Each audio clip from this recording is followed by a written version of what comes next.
पूर्व विधानसभा अध्यक्ष, पूर्व काबीना मंत्री, मेरी जानकारी में संभवतः 6 बार के रांची सदर विधानसभा के विधायक सीपी सिंह जी ने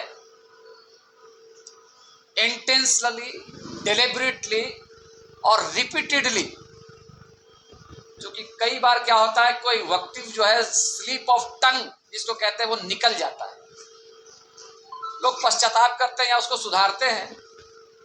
लेकिन सीपी सिंह जी ने जो मुसलमानों के संदर्भ में वक्तव्य दिया है,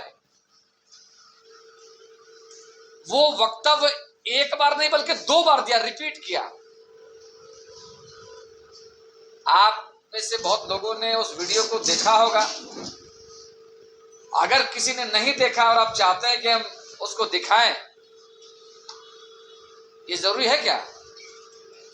इसकी आवश्यकता तो नहीं। सभी लोग जानते हैं, सभी लोग जानते हैं।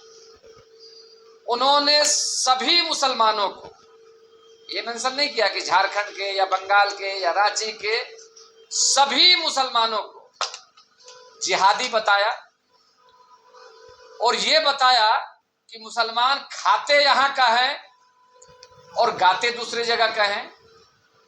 तीसरी बात उन्होंने कहा कि मुसलमान दूसरे समुदाय के घरों में लूटने का काम करते हैं।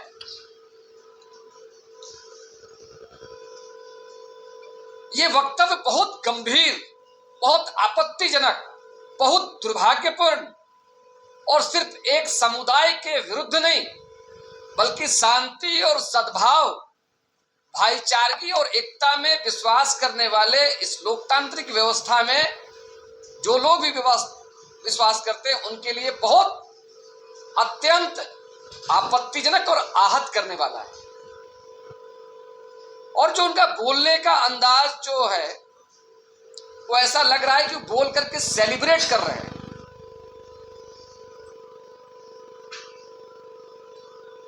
अब मैं यहां पर एक बात जोड़ना चाहूंगा कि विधानसभा के बाहर में भी दिए हुए वक्तव्य पर सरकार और पार्टियां और विधानसभा कॉग्निजेंस लेती हैं। इसका उदाहरण आपने देखा होगा महाराष्ट्र में। वहां के एक वर्तमान विधायक ने किसी इतिहास से संबंधित कोई मुगल कालीन राजा के बारे में अपने कुछ भी टिप्पणी की थी।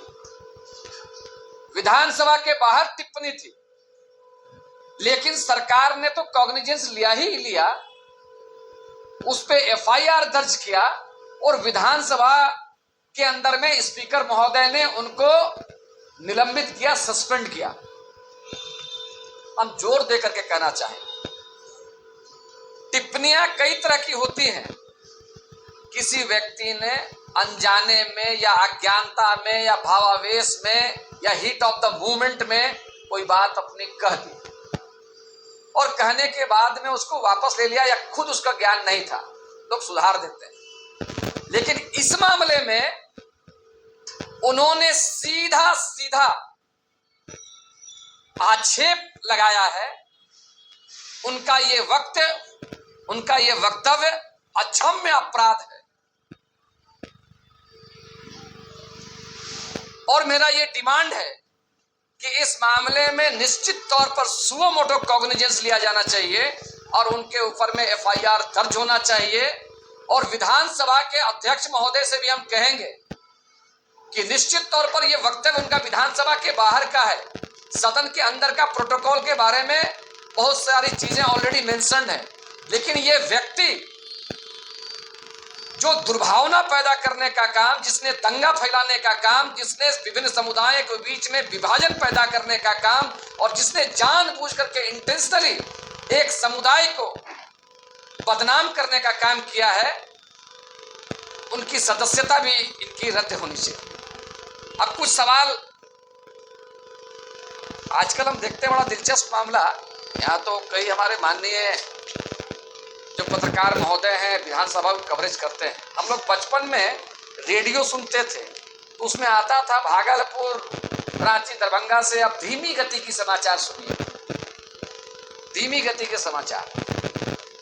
सीपी सिंह जी धीमी गति की समाचार के तरह विधानसभा में बोलते हैं और हमको ऐसा लगता है कि वो किसी पीड़ा से गुजर रहे हैं, किसी कुंठा से गुजर रहे हैं।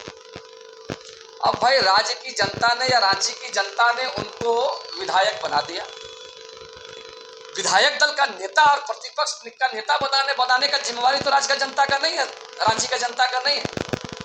उनकी अपनी पीड़ा है, इंटरनल पार्टी मैटर है। उन्होंने प्रेस के लोगों को दिया था कि ऐसा मेरे साथ में होते रहता है। इस फ्रस्ट्रेशन में लगातार वो अनाप शनाप बक रहे हैं और यहां तक कि सदन के अंदर में उन्होंने एक आदिवासी विधायक जो आज माननीय मंत्री भी हैं, उनको पहचानने से इनकार कर दिया, कह रहे हैं कि ये हेलमेट पहन रहे हैं। अच्छा, अब एक बात और दिलचस्प बात, जिहादी तो भारतीय जनता पार्टी के नेतृत्व ने सबसे पहले तो मैं देश के आदरणीय प्रधानमंत्री महोदय को और भारतीय जनता पार्टी के राष्ट्रीय अध्यक्ष जेपी नड्डा जी से ये हम पूछना चाहते हैं कि क्या वो सीपी सिंह के वक्तव्य का समर्थन करते हैं, और नहीं करते हैं तो अविलंब कार्रवाई होनी चाहिए। जो कि भारतीय जनता पार्टी में जो भारतीय जनता पार्टी के नेता हैं शाहनवाज हुसैन, मुख्तार अब्बास नकवी, राज्यसभा सदस्य रहे जफर इस्लाम, भारतीय जनता पार्टी ने जिन नेतृत्व ने जिनको राज्यपाल बनाया, बिहार के राज्यपाल हैं आज आरिफ मोहम्मद खान, और आज सुप्रीम कोर्ट के जो जस्टिस 24 जस्टिस हैं, 24 या 34 जस्टिस, उसमें से एहसानुद्दीन अमानुल्लाह, ऐसे लोग को क्या आप जिहादी समझते हैं? क्या आप उन वीर स्वतंत्रता सेनानियों को भी जिहादी समझते हैं कि जिन लोगों ने देश के लिए अपने प्राणों की आहुति देने का काम किया? देश के प्रथम प्रधानमंत्री जिन्होंने आईआईटी से लेकर के आईएसएम से लेकर के यूनिवर्सिटी ग्रांट कमीशन यूजीसी से लेकर बहुत सारे संस्थाओं का स्थापना किया। मौलाना अबुल कलाम आजाद, महान स्वतंत्रता सेनानी आबिद हुसैन सत्रानी, बेगम हजरत महल, देश के तीसरे राष्ट्रपति रहे डॉक्टर जाकिर हुसैन, मौलाना मोहम्मद अली जौहर, मौलाना हसरत मोहानी, और खिलाफत आंदोलन में हजारों की तादाद में भाग लेने वाले लोग, इन लोगों को क्या आप जिहादी समझते हैं? ये सामान्य तौर पर सिर्फ विरोध करने के लिए प्रेस कॉन्फ्रेंस नहीं किया गया, एक मोटिवेशन है कि इस प्रकार से इस तरह के वक्तव्य को अननोटिस्ड नहीं दिया जा सकता है। इसमें अविलंब कार्रवाई होनी चाहिए। आप देखते होंगे पर्व और त्योहारों में, दुर्गा पूजा में, रामनवमी में, मुहर्रम में जिला प्रशासन के द्वारा निर्देश जारी किया जाता है कि कोई किसी प्रकार का भ्रामक समाचार या द्वेष पैदा करने वाला समाचार, किसी तरह का कोई ऐसा मैसेज सोशल मीडिया में भी नहीं आना चाहिए, किसी तरह से नहीं आना चाहिए। लेकिन इन्होंने सद्भाव और शांति को यहां चुनौती देने का काम किया है और भारतीय दंड जो न्याय संहिता है बीएनएस, उसकी धारा 196, 197, 504, 295 ए, 191 के तहत इन्होंने गंभीर अपराध किया है। इसलिए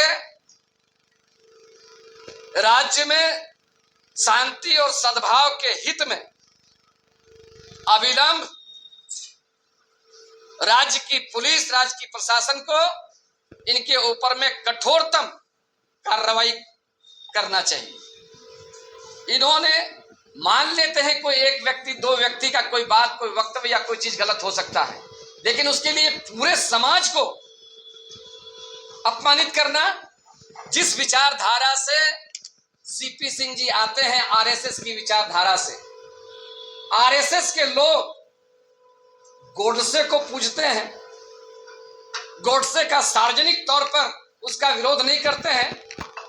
हमारे जैसे लोगों ने तो कभी सीपी सिंह को गोडसे की औलाद नहीं कहा। देश के महान स्वतंत्रता सेनानी और जिन लोगों ने लड़ाई लड़ी मुगलों के विरुद्ध में, महाराणा प्रताप, राणा कुंभा, पृथ्वीराज चौहान जैसे लोगों के लिए हमारे दिल में अपार श्रद्धा है। लेकिन वहीं पर राजा मान सिंह भी थे, जयचंद भी थे, जयसिंह भी थे, जिन्होंने मुगलों का साथ दिया था, जिन्होंने शिवाजी महाराज के विरुद्ध में लड़ाई लड़ी थी। कभी हमने कहा, सीपी सिंह को किसी ने कहा, अकलियत के किसी लोग ने कहा कि आप जयचंद की औलाद हैं, आप जयचंद को मानने वाले लोग हैं, आप गद्दारी करने वाले, विश्वासघात करने वाले राजा जयसिंह के वंशज हैं? कभी कहा? नहीं कहा। तो इस प्रकार से सीपी सिंह ने पूरे समाज को चुनौती देने का काम किया है। इस वजह से उनके ऊपर में कार्रवाई होनी चाहिए। The Street News, like, share and subscribe.